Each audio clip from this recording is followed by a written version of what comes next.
What started out as a small operation quickly took off. Now, more than 30 years later, Flightstar is one of the top companies in the area. CI Living contributor Alex Ruggieri shares the history of Flightstar. For more than 3 decades, a local aviation corporation has provided top-of-the-line services in central Illinois. Joining me today is Bill Giannetti, co-founder of Flightstar. Nice to see you. Thank you. Nice to be here. I'm so glad you're here. I just love the story behind your company. Maybe you could share a little bit with us. You started out just like with one plane and you were giving flight lessons. Basically, yes, we started as a flight school and started with a couple of airplanes in an office trailer. Didn't have even permanent home. It still had the wheels on it for a number of months, and grew from the small flight training operation to over 120 employees, and now we're all jets and operate 10 business jets for various clients. And that's incredible. Well, what do you think? I mean, how it's kind of like things like where they say you put a frog in a pot of water, and if it's cold, he won't notice how it's warming up until he gets in hot water. But you probably didn't notice how the company was growing. At what point did you look back and say, "Hey, something's going on here. This thing is really taking off"? Well, what's weird is we never felt like we've become successful. It's just always been a goal for us to do well and be a good business and be a good member of the community and be a good representative for the airport. Sure.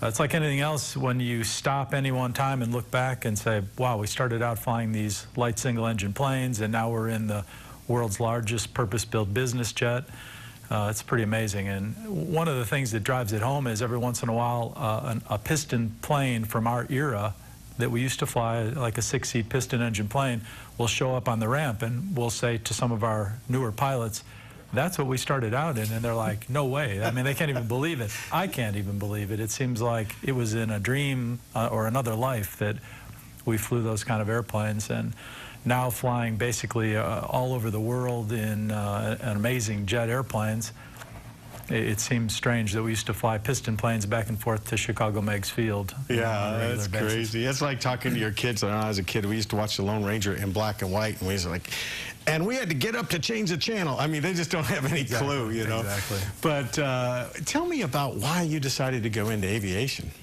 Well, I always felt, I mean, I liked machinery and equipment and cars and planes and boats and things like that, and I've always just been that kind of person, and started flying. Fell in love with flying of the airplanes, tried to figure out how I could have a job doing that on a full-time basis, and started teaching people how to fly as an entry level into the business, and then began flying charter flights for people in small planes, and just one thing led to another, and pretty soon we're running a business. We had to essentially create our own business to have a job at that time because nobody was hiring, and it was very difficult to get a full-time position in aviation. So by creating our own company, we sort of guaranteed ourselves jobs, at least for a while. Wow. And it all worked out. I mean, we're in a great community. The successful businesses we have in this community and the university anchoring the town, it's just been an amazing place to do business. And having 10 very, late model new business jets in a community of this size is pretty unheard of. It's very unusual. So we're lucky to be in a good community, and maybe we helped bring some of those businesses along by them using aviation as well. Absolutely, just having that service, it's the lifeblood of business. What, if you were to say, we're about out of time, but if you were to say one thing that was very surprising about your business that people may not realize, what would you think that would be? Gosh, I don't know. It's that 2 guys that just wanted to be pilots ended up with a successful business and made a decent career out of it. So that's been a big surprise. Where do you see Flightstar going in the future? We just hope to keep growing, hope to be a successful and profitable business, and we'll just keep moving on from there.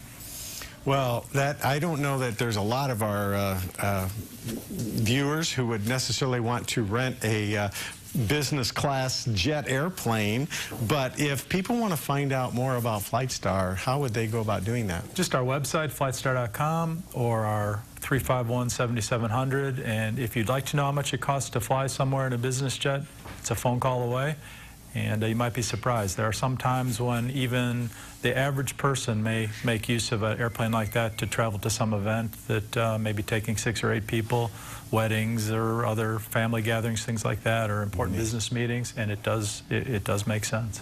Neat. Wonderful. Thanks for being with us. Bill Giannetti, co-founder of Flightstar. Thanks for being on the show. Thank you.